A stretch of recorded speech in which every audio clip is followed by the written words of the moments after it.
Hey guys, another episode here of My Raised Garage. Got the roper frame here. I'm getting ready to strip down what I don't need on it. Maybe a few more pieces, but get myself down to a minimal basis for this build. I'm also going to do the front wheel bearings on Dirty Rat and Bowser in this video. So let's get to tearing this down.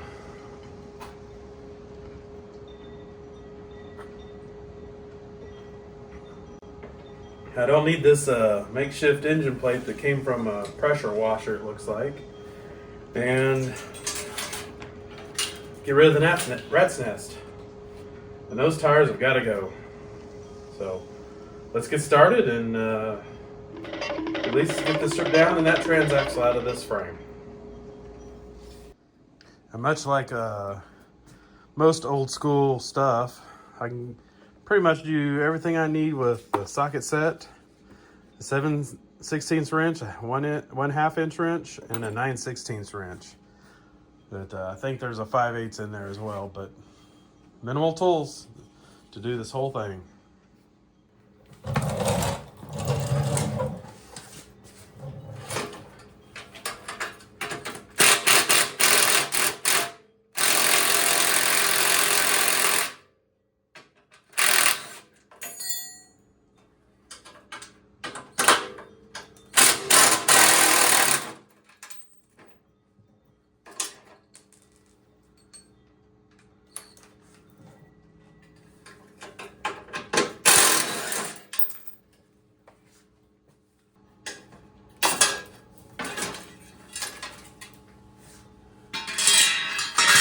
That's out of there.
All right, all the wiring's done.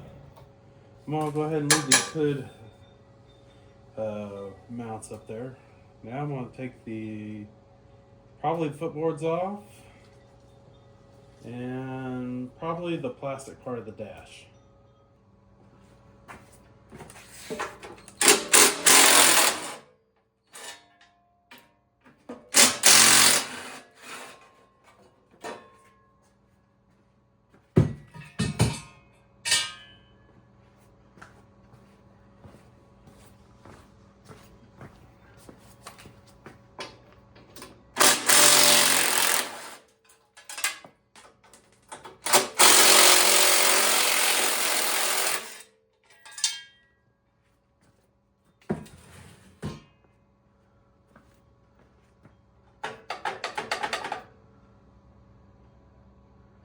All right, now for the transaxle.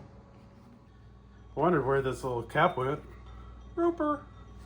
It had fell down here. Been there the whole time, behind the dash. All right, I'm about 6 bolts away from having the transaxle out. Strangely enough, the bolt I'm on right now, which is the right rear bolt, I usually snap that one off for some reason. It snapped off on the Green Machine, I believe. It's also snapped off on my Sears.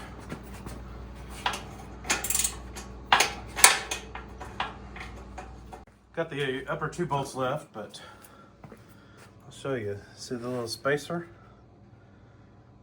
from the factory to adapt a 633 to a Craftsman frame. Top 2 bolts.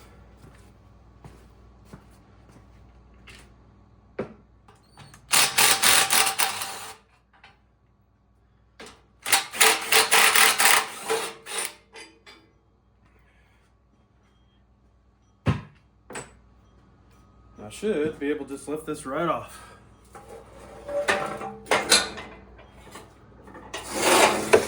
Get it right out.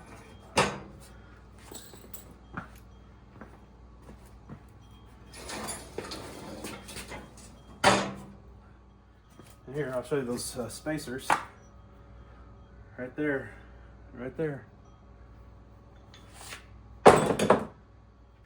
Okay, guys. I've showed you this a couple times before. If you don't have the right socket to do a square head for the drain on the 633, I use the 3/8, I use the little square end of a 3/8 socket. It fits right on there perfect. And I've got this little union, I guess, of sorts, that I just stick in the socket and I turn it. So I don't strip off the head. I don't use, I've seen people use wrenches, but it's like a little wrench. You need something bigger. And like I said, it just works real easy. Just sometimes you gotta think outside the box to do something simple.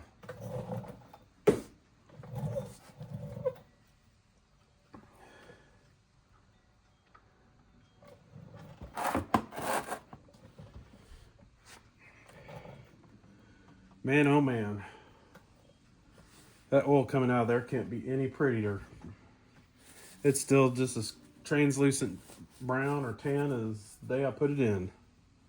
Granted, it's only been a little while ago. Let me, you can kind of see it right there. See? Nice and pretty and clean. So I gotta figure out why this thing's high-low is messed up. I'm thinking just a pin popped out because this transaxle was used in a puller tractor at one time. So the previous owner from me, where we got it for free from, he used it as a pulling tractor. It had a deer antler on the front of it and everything. If I can find a picture, I will put it right here. And maybe again right here. It had mud flaps and everything on it. Anyway, I'll let this drain and... Alright guys, before I move on to the next project for the moment, I did get the transaxle busted open and I dropped all the gears everywhere. Forgot how they went in. So I got my little diagram, went back together pretty quickly and easily. I did figure out the problem. The high-low gear, this guy right here. What happened was this little machine washer, or whatever you want to call it, thrust washer, broke. Fell into the bottom, thankfully. Then it bent the clip for the high and low. So it was able to overrun by about 1/16 of an inch, causing it to pop out of gear. So there you have it. Now I just need to put it back together and find me a washer that's the right thickness, and we'll go from there. There we go. And then I'll put it back together. I was amazingly able to completely save the gasket. It is not messed up. So, lucked out there. All right, guys, I don't know if this is the proper thing to do, but when I was, this is the shaft for the brake drum right there. Well, it was stuck on there really, really good. So I let it soak, heated, soaked it, heated it, soaked it, heated it, soaked it. Well, finally I hit it with the air hammer And it's got a divot in the middle, which is no big deal. And right when that thing exploded off of this shaft, I slipped the air hammer and nicked the top 2 threads of the shaft. And I guess my air hammering also slightly, like barely even could tell, mushroomed the tip. So with the limited tools I have, I'm not sure if this is the right thing to do, but I came in and just 2 threads worth.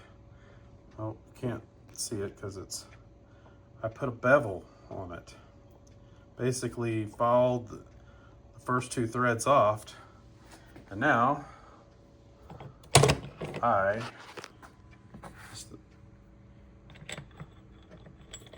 can thread the nut back on. So, not sure if it's the right thing to do, but it worked. So there you have it. Put the high-low back in. It goes right here, right there. And just waiting for my thrust washers so I can put this back together. Uh-oh. That's not good. I've checked all the needles on this side. It looks good here. Looks like I'm gonna have to take all the gears back out and see if that can be put back in cleanly, or if I have to get a new needle bearing. And that'll be fun to find. If not, let's take these back out. All right, found it. It's right there. It was on the bottom half. I think I can slap some grease in there and stick it back in there and put the gear back in there. It doesn't look worn. I think it's just a case of it fell out when the gears fell out. So, a little bit of unnerving, but I think we're good. All right, guys, needle bearing happily in place. Crisis averted. So now, just like I said, just waiting for the thrust washer for this guy right here, and slam it back together.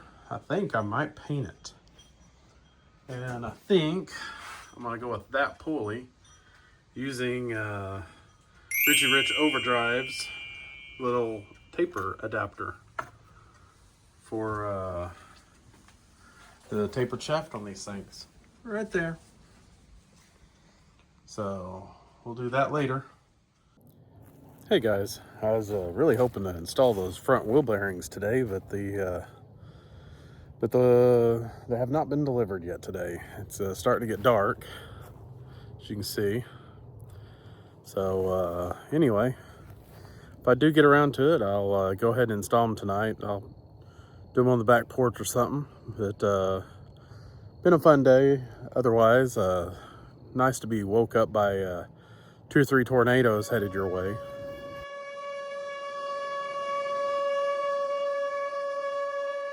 Within a few miles of you. So, and here it is, just a few days into, about a week into January. So, welcome to Oklahoma. But anyway, we'll continue the segment with installing the wheel bearings. We'll catch you in a minute. All right, guys, the bearings came in for Bowser and Dirty Rat. I'm gonna go ahead and install those. It's only like 30 minutes later, and it's already pitch black out here, but got the back porch lights on, so we'll do it under here and we'll see how it goes. And please don't mind the wind. It's pretty windy today, or this evening. Okay, we'll get right after it. All right, I'm starting with Bowser because it's the worst, and it's also got loaded tires, so get rid of the heavy tires first.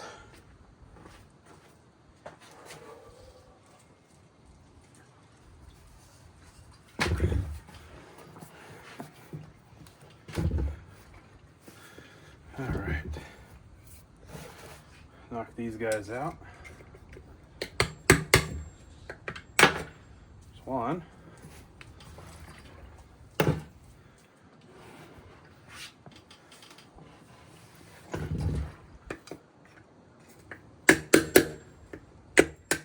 I believe that's 2.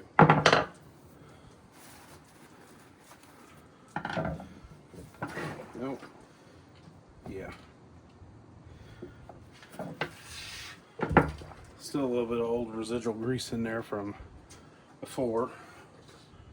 Get these out of the way.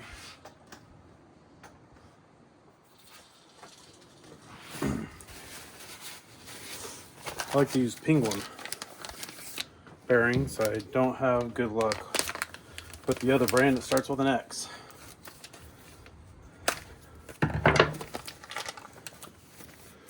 The other brand only usually lasts me about 6 months. These will last me a couple of years.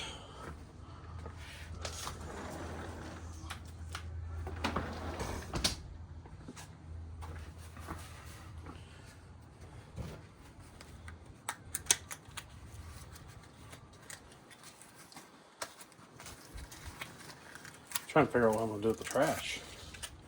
As windy as it is. Oh, goodness.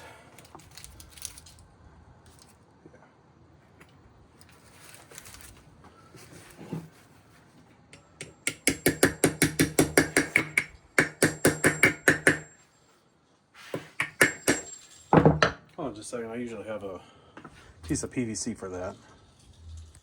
This is not the piece of pipe I usually use, but I will use it nonetheless. My other one has disappeared.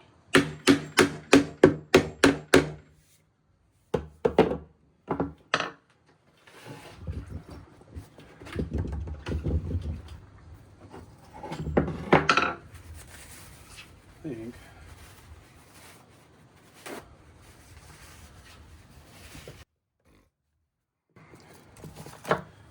get that little bit of grease that's still in there. Don't need it anymore.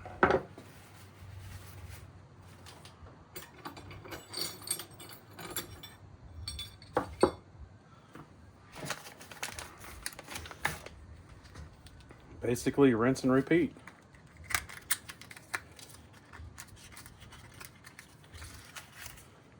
Wind's starting to die down. It's supposed to be cold tomorrow. That's why I'm doing this tonight.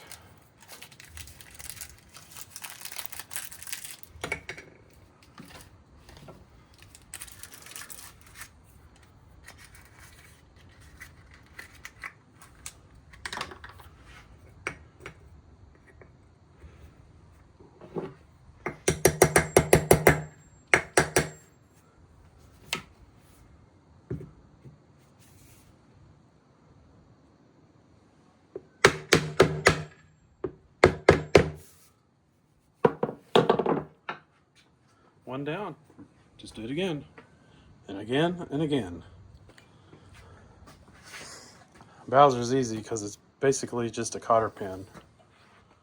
And on Dirty Rat, it's take that bolt out. That removes the cap. And then there's a big bolt. And then there's a little pin and a sleeve. And it slides right off. Alright guys. The other wheel did have a failure. The inner grease cover blew out and fell into the tire, and it was about ready to give up the race. So glad I did this now. One tire's on, this one's getting ready to go on. All right guys, I'll show you the process to take these wheel hubs off, just like if it were an old school stock type tire, except it's just a wheel hub.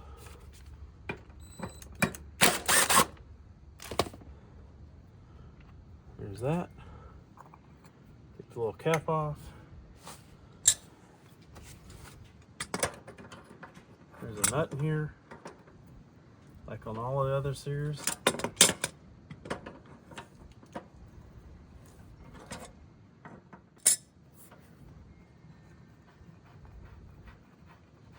So it doesn't back out. Then I got this little sleeve. And there's a little pin. I can get my fingers on it. There we go, a little pin. And then we just slide off.